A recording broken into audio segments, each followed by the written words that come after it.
Hi folks, Lee Murphy here, artbyleemurphy.com, and taking the next step in solving the next problem with trying to put this camper roof back together. And when I was taking it apart, I found these pieces of strange wood just floating loose in this channel right here between the old boards that were here and here, and did not look like there was any glue or anything on them. And there's a little residue in there, but it doesn't look like much, but I'm going to see if I can glue them down. The problem is the builders in their infinite wisdom just kind of threw them in here, and there were gaps. I mean, there's that much missing between the two pieces that were on this side.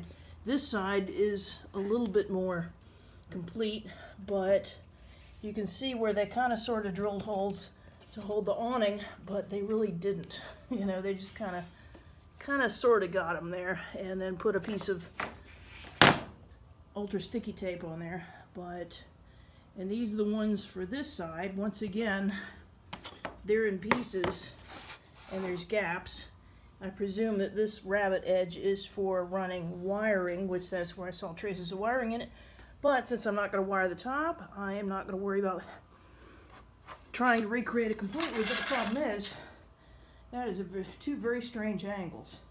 They're both different, and this one is a little bit larger than the other. So now I have to recreate both of these if I'm going to do it right, and I figure I'm never going to open this again, so I may as well give it a try. So I take my handy dandy little scraper here, dry pressure treated wood, and you can see where I traced out the outer radius of these pieces of wood, and now I got to figure out how to.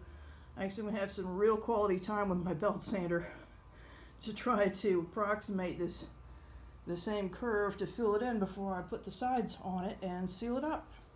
Well, thanks for watching. Hope that helped, and maybe I'll get this done.